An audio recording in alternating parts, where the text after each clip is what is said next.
You are tired, not just in your body, but deep in your marrow. Look at your life. We live in the age of miracles. You hold the sum of human knowledge in your pocket. You sleep in climate-controlled rooms. You do not hunt for your food. By all accounts, you should be the happiest human being to ever walk the earth. But you aren't, are you? Instead, you feel a low-level hum of anxiety that never quite goes away. You feel the weight of 1,000 invisible eyes judging you. You feel the phantom vibration of notifications demanding your attention. You lay awake at 3 a.m., replaying conversations from 5 years ago, terrified of a future that hasn't happened yet. We have built a cage of comfort, and inside it, our minds have gone soft. We have become fragile. We break under the slightest pressure. A rude comment on the internet ruins our day. A traffic jam spikes our blood pressure. We are slaves to our environment. But what if I told you that you have the power to step out of the cage? What if I told you that the cure for your modern anxiety isn't a pill, or a purchase, or a new app? It is a code, an ancient operating system for the human brain, written in the blood and ink of men who faced things far worse than a bad Wi-Fi connection. Men who faced execution, exile, plague, betrayal, and yet stood like iron in the fire. This is Stoicism, but not the stiff upper lip repression you think it is. This is the rigorous, aggressive training of the mind. This is neuroplasticity before we had a name for it. For the next 30 minutes, put your phone down. Close the other tabs. Give yourself this time. We are going to deconstruct the weak programming of your brain and rebuild it, brick by brick. Welcome to the journey. Part 1. The biology of suffering, why you are rewired for fear. To change your mind, you must first understand the machine you are operating. Your brain is designed for one thing: survival. It is not designed for happiness. It is designed to look for threats. 2,000 years ago, that noise in the bushes was a lion. So your brain pumped you full of cortisol to make you run. Today, there are no lions, but the mechanism remains. Now, the lion is an email from your boss. The lion is a glance from a stranger. The lion is your bank balance. Your brain treats social rejection the same way it treats physical pain. Every time you obsess over a worry, you are physically changing the structure of your brain. Neuroscientists have a saying: neurons that fire together, wire together. Imagine a field of tall grass. If you walk the same path every day, the path of anxiety, the path of anger, the path of victimhood, you trample the grass. Eventually, it becomes a dirt road, then a paved highway. It becomes effortless to be miserable. It becomes your default setting. Most people live their entire lives on this highway. They are reactive machines. Stimulus happens. Greater than reaction follows. No gap, no choice. The Stoic creates a gap.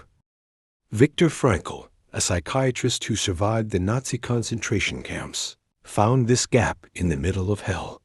He said, between stimulus and response, there is a space. In that space is our power to choose our response. In our response lies our growth and our freedom. This is what we are doing today. We are widening that gap. We are going to stop the automatic signal. We are going to force the neurons to fire in a new direction. We start with the first pillar of the indestructible mind. Part 2, the sphere of control, the story of Epictetus. Let me tell you a story about a man with no power, who possessed the greatest power of all. Epictetus was born a slave. His name literally meant acquired. He was property. His master was a cruel, violent man who, according to legend, twisted Epictetus's leg until it snapped, leaving him crippled for life. Epictetus could have spent his life in a rage. He could have consumed himself with hatred for his master, for his fate, for the injustice of the world. But he didn't. Instead, he analyzed his reality with cold logic. he discovered the dichotomy of control. He realized there are two categories of things in this universe. 1, things up to us. 2, things not up to us. What is up to you? Your judgment, your character, your desires, your reaction to the present moment. What is not up to you? Your body, your reputation, the weather, the economy, other people's opinions, and the past. Epictetus said, "Make the best use of what is in your power, and take the rest as it happens." It sounds simple, but you violate this rule every single day. You scream at traffic. Can you control the cars? No, so you are insane. You obsess over what someone said about you. Can you control their mind? No, so you are a slave to them. You worry about the future. Can you control time? No. Every ounce of energy you spend on things you cannot control is wasted. It is like screaming at a rock for being hard. It is like weeping because it is raining. I want you to try something. Think of the one thing stressing you out the most right now. Visualize it clearly. Now ask yourself, is this entirely within my control? If the answer is no, you must visualize yourself holding that problem in your hand and opening your fingers. Let it fall. It is not yours to carry. Your only job is to control how you navigate it. When you focus only on your own actions, you become terrifyingly effective. You stop leaking energy. You become a laser beam of purpose in a world of scattered light. Part 3. The View from Above. Guided Meditation. Now, we are going to physically rewire your perspective. This is a technique Marcus Aurelius used to keep his sanity while ruling the known world. He called it Plato's view. We call it the view from above. If you are driving, keep your eyes open but listen. If you are safe, close your eyes. Imagine you are leaving your body. Float up towards the ceiling. Look down at yourself sitting there. See the tension in your shoulders. See the furrow in your brow. Float higher. Rise above your building. See your neighborhood. See the little cars moving through the veins of the city. See the people. Thousands of them. Pause here. Realize that every single one of them is fighting a battle. That man is worried about his mortgage. That woman is heartbroken. That child is scared of school. They are all consumed by their own drama, just like you. Float higher. See the curve of the earth, the blue oceans, the white clouds. From here, the noise of the city is silence. From here, the borders disappear. Go higher still, into the black. See the earth as a pale blue dot suspended in a sunbeam. Think of the history of that dot. Think of the empires that rose and fell. The kings who thought they were gods. The wars fought over imaginary lines. All of it dust. Marcus Aurelius wrote, "Think of the whole universe of matter and how small your share. Think of the expanse of time and how, brief, almost momentary, part marked for you. Feel your ego dissolving. Your embarrassment? It is nothing. Your failure? It is dust. Your anxiety? It is a microscopic vibration in an infinite void. You are small, but you are not insignificant. You are part of the Logos, the great rational whole. Feel the peace of that insignificance. You don't have to carry the weight of the world. The world carries itself. Breathe in the silence of the stars. Breathe out the noise of the ego. When you return to your body, bring that silence with you." Part 4. The Fortress Premeditatio Malorum. We have found peace.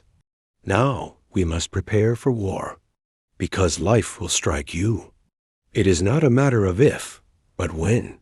The modern mind tries to hide from this. We use positive thinking. We say, everything will be fine. We cross our fingers. This makes us fragile. When the bad thing happens, we are shocked. We are devastated. The Stoic does not hide. The Stoic looks into the abyss and smiles. This is premeditatio malorum, the premeditation of evils. Seneca said, "He robs present ills of their power who has perceived their coming beforehand." We are going to do something uncomfortable now. We are going to inoculate you against fear. I want you to imagine the worst-case scenario for your life in the next 6 months. Don't look away. Imagine you lose your job. Walk through it. The phone call, the packing of the box, the walk to the car. Feel the fear in your stomach. Imagine the person you love leaves you. Imagine the doctor gives you bad news. Sit with it. Don't fight it. Let the cold wash over you. Now, look at yourself in that vision. Are you dead? No. Are you breathing? Yes. Is your mind still yours? Yes. You realize that you can handle it. You realize that the anticipation of the event was worse than the event itself. You have a strength inside you that is dormant because you have never had to use it. By rehearsing the disaster, you strip it of its surprise. If it never happens, you are pleasantly surprised.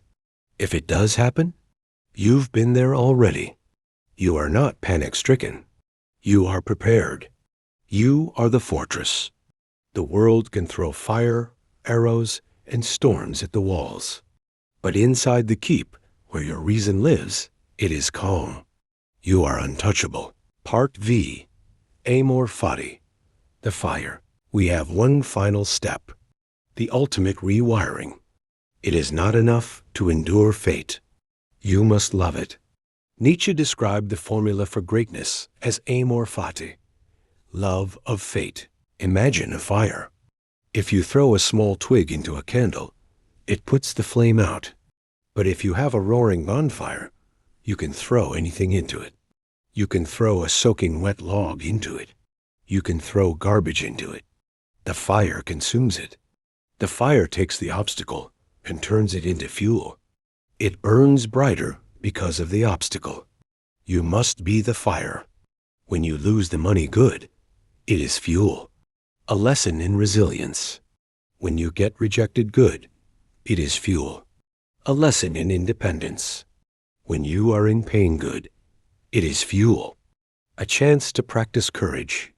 Stop wishing for things to be different. Marcus Aurelius said, "The impediment to action advances action." What stands in the way becomes the way. Do not just accept your life. Embrace it with a ferocious grip. This struggle you are in right now, this confusion, this pain, this is the raw material of your greatness. Don't waste it feeling sorry for yourself. Burn it. The outro, the new you. Open your eyes. You are back in the room. The world is the same. The noise is waiting for you. But you are different. You have seen the view from above. You have built the fortress. You have lit the fire. The neural pathways in your brain have shifted. Just a fraction. But a fraction is enough to change a destination by 1,000 miles. Tomorrow, the test will come. The anxiety will try to creep back in. The anger will try to rise. Catch it. Find the gap. Step into the fortress. You have the wisdom of the ancients in your blood now. You are not a leaf in the wind. You are a warrior of the mind. Go out there and live like one. Like and subscribe for more.